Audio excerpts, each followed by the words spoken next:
Hi, I am Abby Young. I am 13 and I ref girls and boys soccer from U9 to U13. How many years have you been playing soccer for, Abby? I've been playing soccer since I was 5. And how many years have you been reffing for? I've reffed since I was 11. Oh, that's fantastic. And what sort of training did you go through to become a soccer ref? We did a few courses. I did one with my club, and then we did just a separate course to like a refresher. Do you enjoy reffing? I do enjoy reffing. It is a good way to kind of get to know the sport a bit better.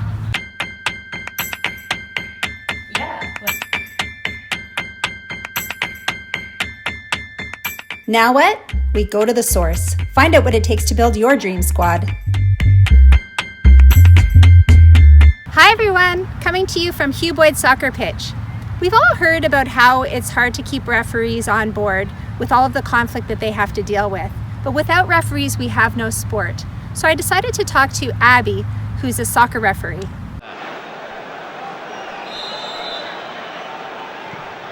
Oh, he's gone for goal! Look at that! Look at that! Abby, are you able to share what the best time you've ever had at being a ref has been? Yes, the best time I've had was probably my first game when I started reffing.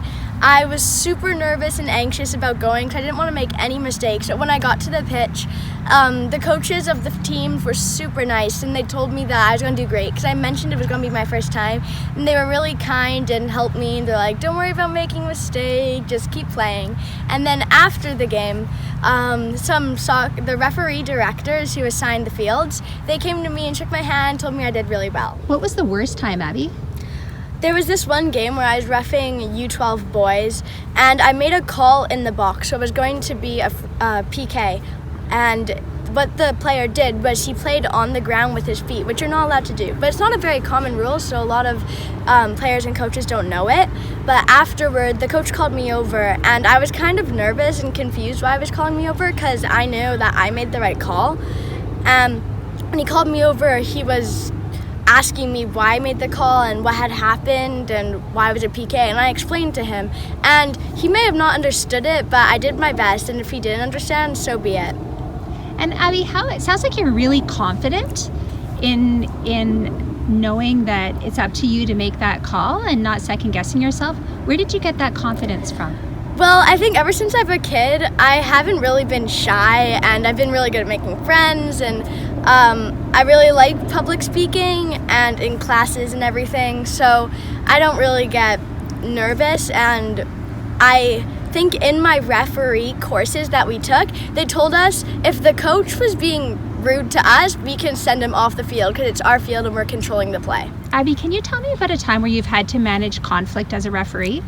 Well, I haven't had too many times where coaches have been yelling at me or disagreeing with my calls while I've been on the field because they've maybe made a few disappointed looks or sighs, but they haven't really been challenging me while I was reffing. But maybe at halftime or after the game, they'll come up to me and they'll ask me about my calls. But it's really good because I think it'd be harder when I was on the field to manage that than afterwards when we can talk face to face. So your suggestion is that if parents or coaches have an issue with a call that you make, or even players, that they approach the ref at a break during the game or after a game? I think that's the best way you can go because for refs, when they're on the field, they're already having to watch the play and watch their movement, watch the players, watch the ball. It may add so much stress and difficulty to have to listen to the coaches yelling at you and making calls, but it's so much easier if afterward they come up to you and talk to you about it. Abby, it's pretty impressive that you're having to manage adults and athletes that are sometimes, fairly close in age to you at such a young age. You're 13. How do you think that those skills that you're learning at the age of 13 will transfer into the rest of your life? Dealing with conflict has affected me in my life outside of soccer because it's taught me to be confident in myself and stand up for what I believe in, because I'm the person who knows what's going on in the field, not those parents or coaches. They're only watching either their kid or their players do right and wrong. They're not watching every single part of the play. They weren't trained like I was. So your training's really helped you a lot and given you that confidence.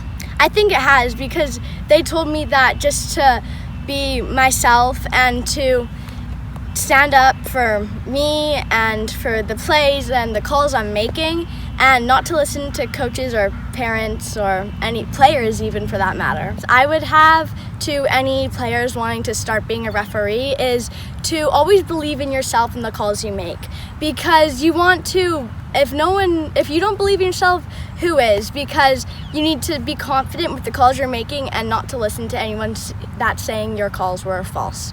The second thing I would recommend would be to stay focused, because you want to be watching the play at all times and not be distracted by players, coaches, parents, or an eagle in the sky. A few games ago, we were doing a game and an eagle was flying by and all the players were fascinated.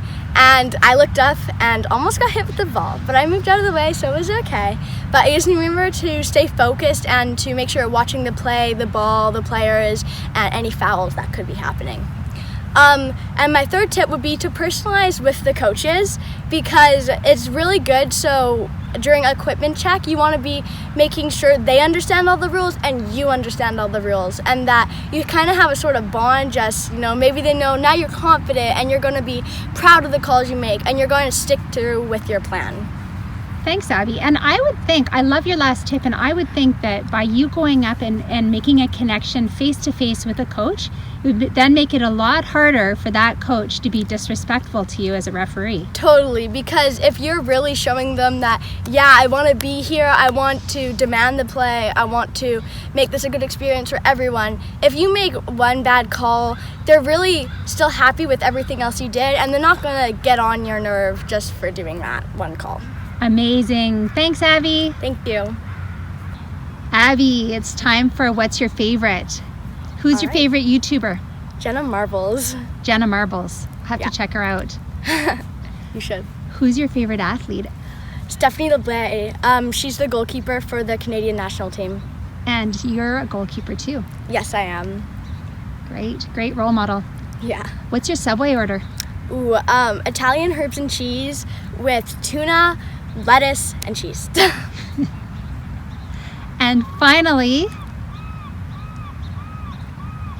what's your favorite time of day? 5:27 p.m. It's my birthday. So you were born at 5:27 p.m. Oh, sometime around that. My parents don't remember the exact time, but they think it was around dinner, so like around 5 or 5:27 p.m. maybe. Do you celebrate that time every day? No, so only when I realize I look at the clock and go, oh, it's 5:27 p.m. It's also my birthday is May 27th, so 5 month and then 27 date. Thanks, Abby. Thank you.